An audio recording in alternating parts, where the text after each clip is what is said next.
So hello guys, it's मांगा talks here. और जैसा कि मैंने अपनी पिछली वीडियो में कहा था कि अगर मेरी आइजन वाली वीडियो पे 100 लाइक्स हो जाते हैं तो मैं इसका सेकंड पार्ट जरूर लाऊंगा। And dam, it was so quick. So let's get on the topic.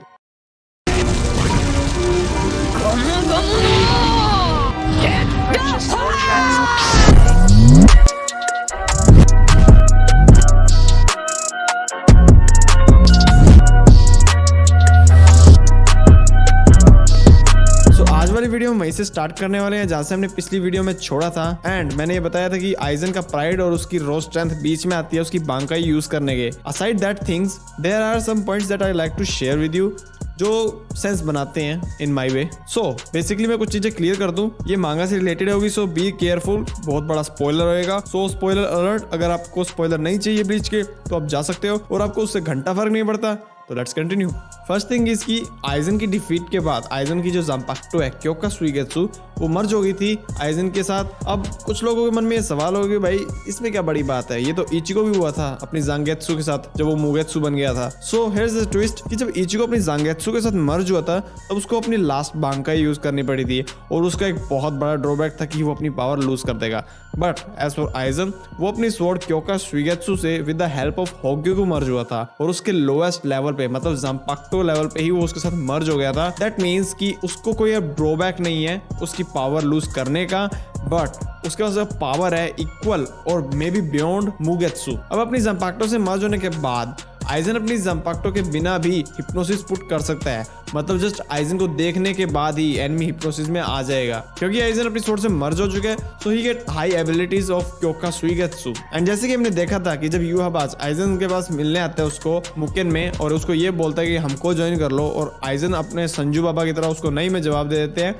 And तब आइजन युहाबाज पे अपना हिप्नोसिस यूज करता है और युहाबाज को सिर्फ आइजन को देखने पे ही युहाबाज उसके हिप्नोसिस में आ जाता है। मतलब लिटरली जो मैन फ्यूचर देख सकता है, उसकी एवरी पॉसिबिलिटीज देख सकता है, वो भी आइजन की हिप्नोसिस में आ गया, जो कि ये बताती है कि मुकेन में भी आइजन बहुत ज्यादा स्ट्रॉन्ग होता रहा था। सो अब आपको ये क्लियर हो गया होगा कि after merging with Kyoka Suigetsu Aizen can still do much more than Mugetsu. So अब बात आ जाती है कि आइजन की बांकाई में उसकी पावर्स क्या होगी। मतलब उसकी पावर तो सिमिलर ही होगी जो उसकी शिकाई में थी, but at what level it will increase. So the thing is कि आइजन की जो ज़ांपाक्टो है वो अपनी शिकाई में परफेक्ट हिप्नोसिस यूज कर सकती है, जिसका मतलब कि उसके हिप्नोसिस को कोई तोड़ नहीं सकता एक्सेप्ट यावच, क्योंकि वो फ्यूचर चेंज कर सकता है। वी कैन एज्यूम कि अगर आइजन अपनी बांकाई यूज करेगा तो वो परफेक्ट हिप्नोसिस से रिलेटेड ही होगी और उससे अपर लेवल की होगी। But at one place Mayuri ने जब 9th नंबर एस्पार्डा को आरंकर आर्क में ये समझाया था कि परफेक्शन के आगे कोई चीज़ नहीं होती, कोई रूम नहीं होता ग्रो होने का।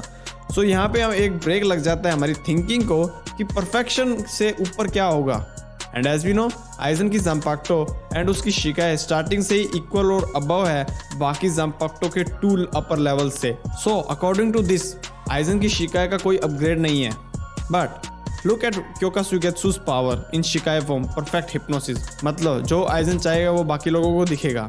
एंड इसका अपर एंड पावरफुल लेवल मीन जो आइजन चाहेगा वो आइजन क्रिएट कर सकेगा। अब आइजन की बांकाई रियलिटी चेंज और बेंड कर सकती है क्योंकि बेनिहिमे एंड शिनशी की जो बांकाई है वो इतनी कैपेबल है कि वो रियलिटी को बेंड करती है।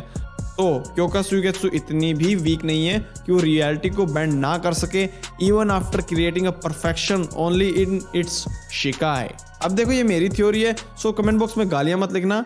एंड ये पॉसिबल हो सकती है, उसके जो चांसेस है वो एक स्टेटमेंट प्रूव करती है कि eigen didn't used his 90 to 80% of power. And वो कैसे स्टेट हुआ कि एक फैक्ट है कि आइजन को स्टार्टिंग से ही पता था कि इचिगो एंड उराहारा से वो हारेगा एंड उसको जेल होएगी एंड यावच बाहर आएगा एंड वो इतना बड़ा बखेड़ा खड़ा करेगा 1000 ईयर ब्लड वॉर आर्क वाला। Even after knowing this Aizen ने फिर भी पंगे लिए। And once Aizen said to Yhwach when he destroyed his Muken chair and breaked Aizen's heart, क्योंकि वो चेयर ही ओनली थी जिसको आइजन बहुत ज्यादा प्यार करता था एंड वो चेयर यावच ने अब तोड़ दी है, तो बदला लेना तो बनता है। And then now I have all the means to stop you यावच। And then he stopped there cause he सा इचिगो कमिंग। वो उसे वहीं मार सकता था बट व्हेन ही से इचिगो ही स्टॉप्ड, जिसका मतलब है कि उसको पता था कि यावच को अगर किसी ने मारना है तो वो इचिगो ही मारेगा।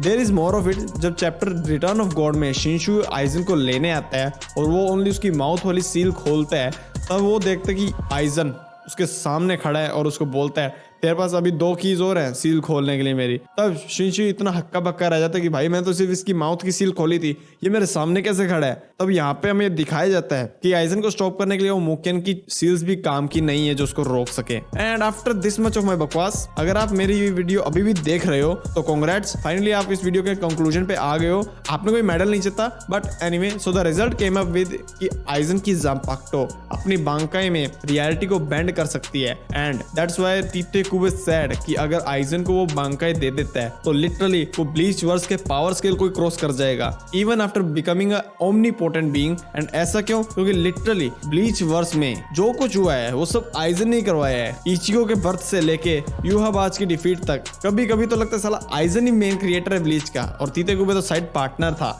सो आज के लिए बस इतना ही, और फिर मिलते हैं किसी और वीडियो में किसी और टॉपिक के साथ। एंड एक चीज और बताना रहेगी कि ये वीडियो ब्लीच एक्सप्लेनेशन प्लेलिस्ट की लास्ट वीडियो होगी, एंड इसके बाद मे भी कोई वीडियो नहीं आएगी ब्लीच एक्सप्लेनेशन पे, क्योंकि ब्लीच सीरीज खत्म हो चुकी है इन मांगा, चाहे वो एनिमे में आ रही हो, मांगा में वो खत्म हो चुकी है। और मेन जो मिस्ट्री थी ब्लीच वर्स में वो थी आइजन की बांकाई, और उसके अलावा अगर मैंने कोई चीज और एक्सप्लेन की तो वो एक बहुत बड़ा स्पॉइलर ही होगा।